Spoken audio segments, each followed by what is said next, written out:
Hello and welcome to the Candice and Elisa show. We are so excited to be speaking about today's conversation because I think this is something so many women are going to be able to relate to.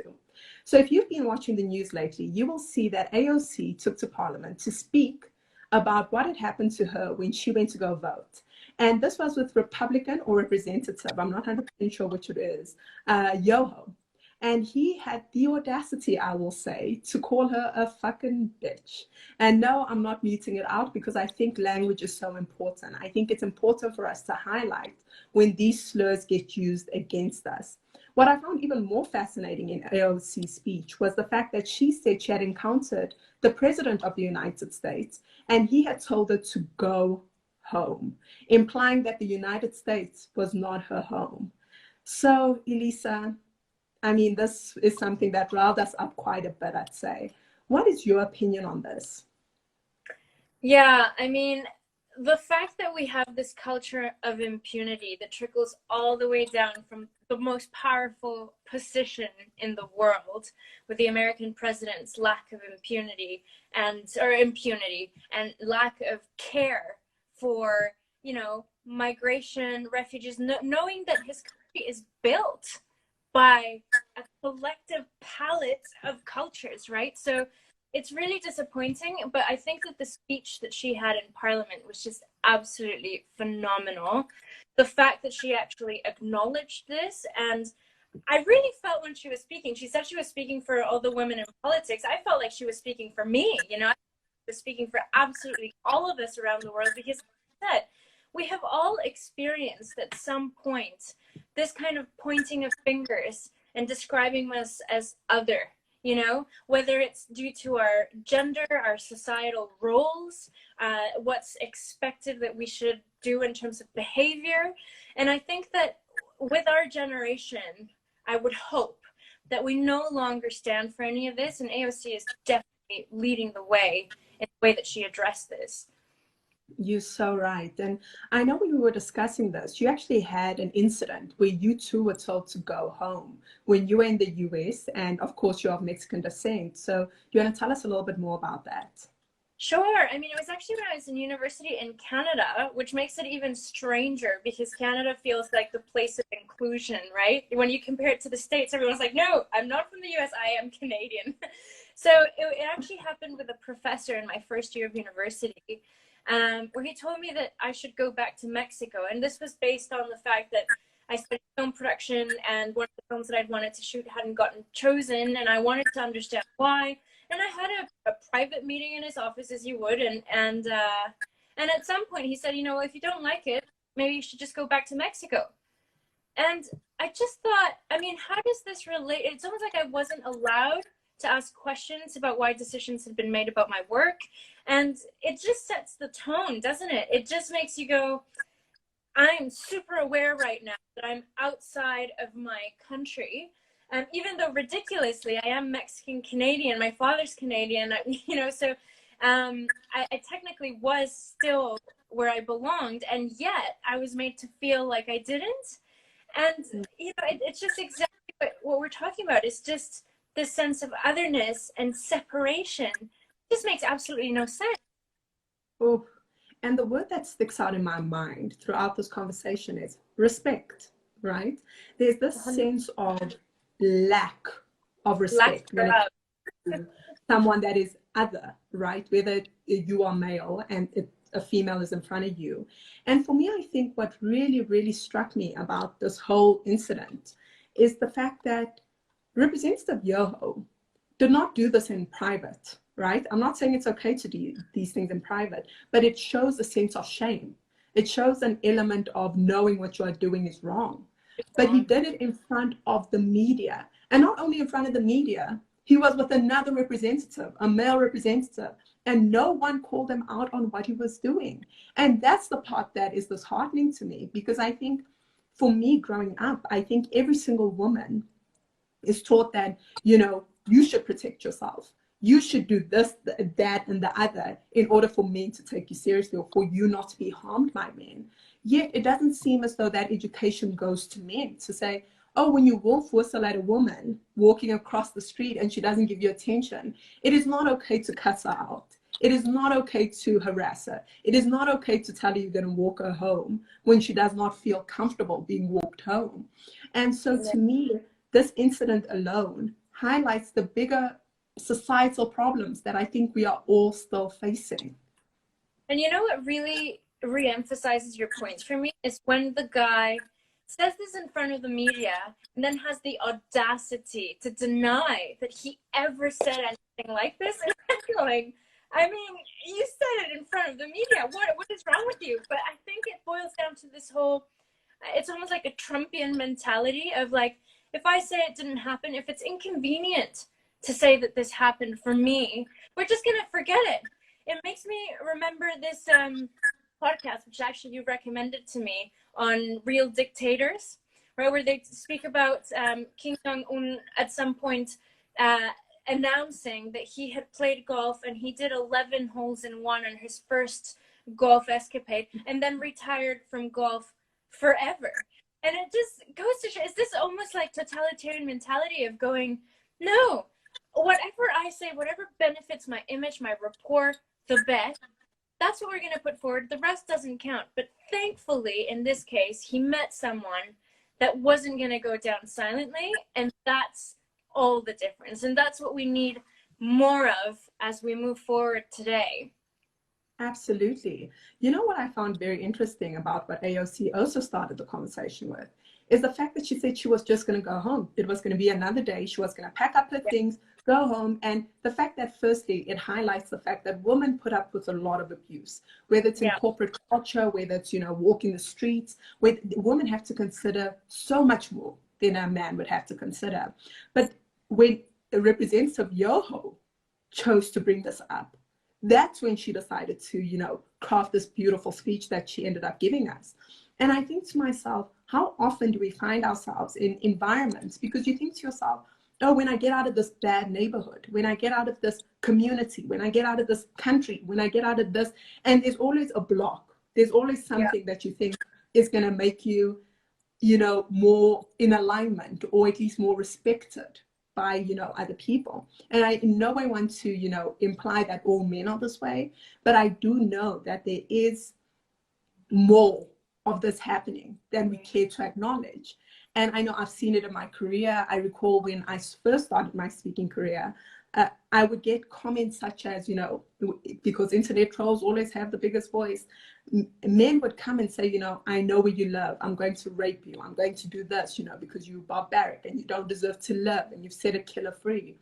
And I always used to think to myself, it never impacted me in terms of, like what AOC said, these words aren't penetrating to my soul. I'm not gutted.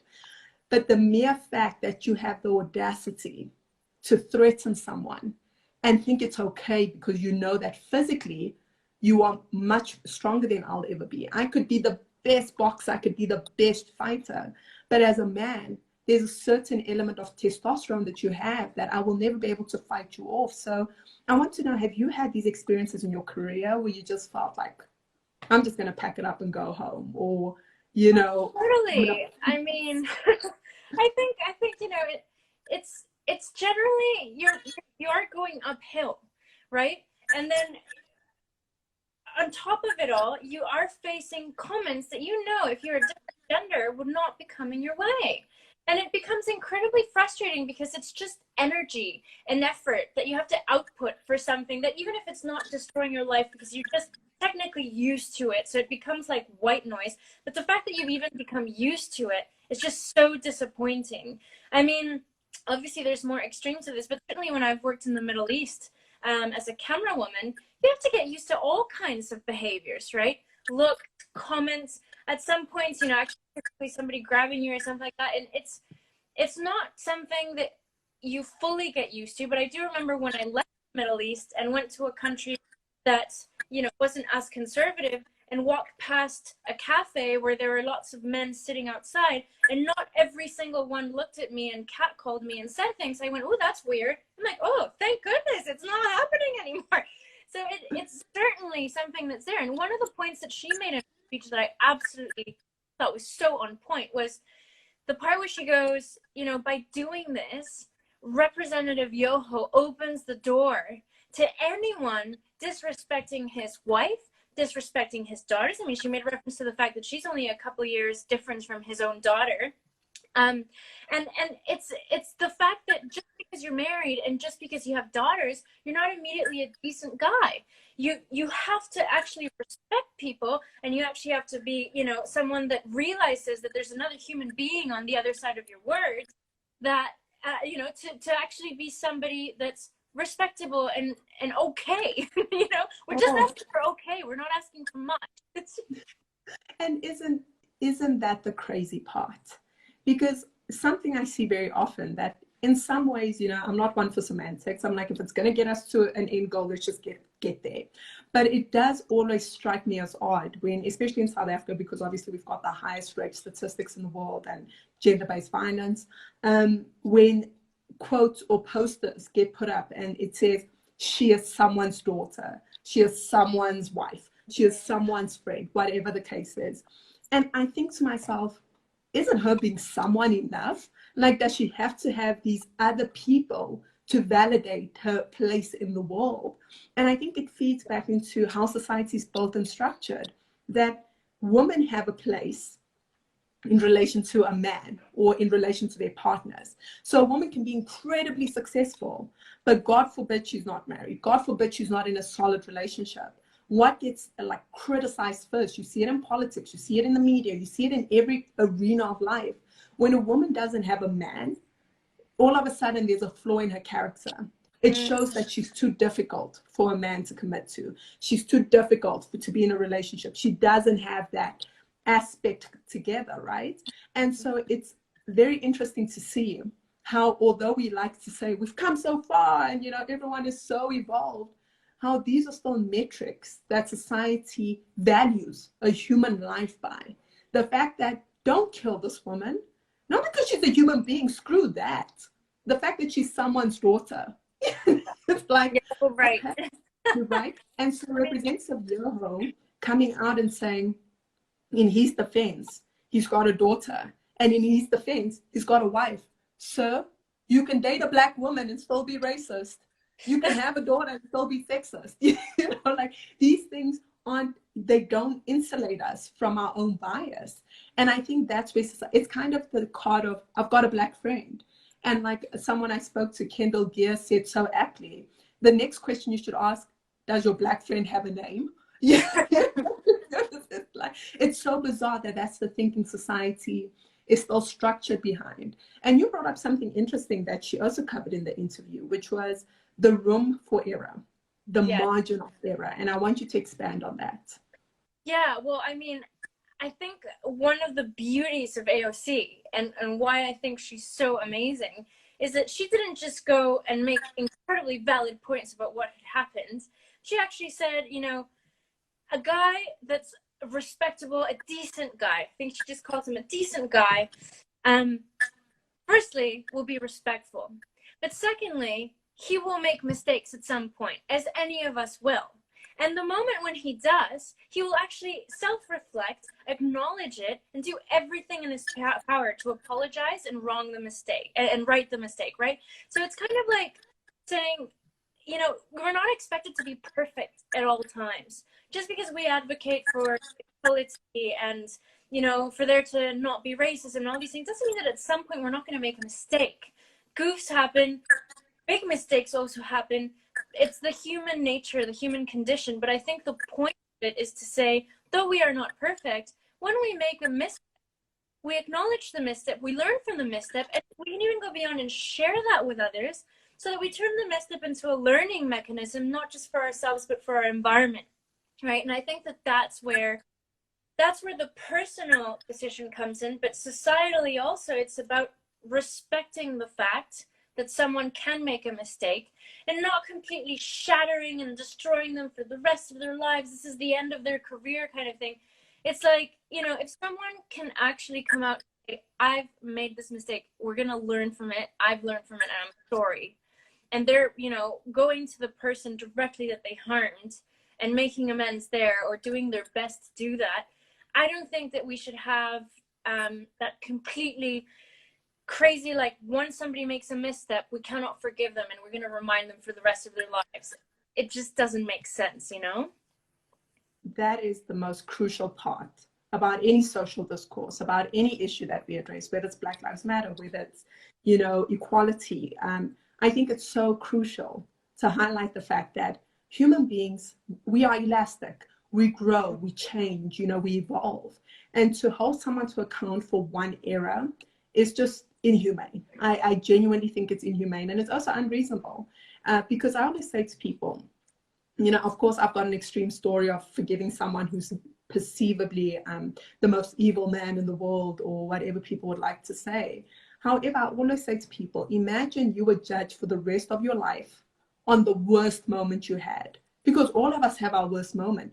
Does it vary in degrees? Of course it does. However, I think as human beings, if we want to grow, we cannot hold on to our ego selves and be like, well, I'm going to hold you to this for the rest of your life. But instead saying, I'm okay with the fact that you made a mistake. I've made mistakes. However, I want to know how you're going to rectify it moving forward. Have you learned from this mistake, or is this who you are? Because when it becomes who you are and you become inelastic and you don't want to change and you become incredibly stubborn, that's the problem. When you say, I acknowledge, I've caused pain, I acknowledge what I did was wrong, I didn't know any better, or at least I wasn't conditioned to believe this wasn't right, but I'm willing to take the steps and make the amendments that I need to make so that this doesn't occur again.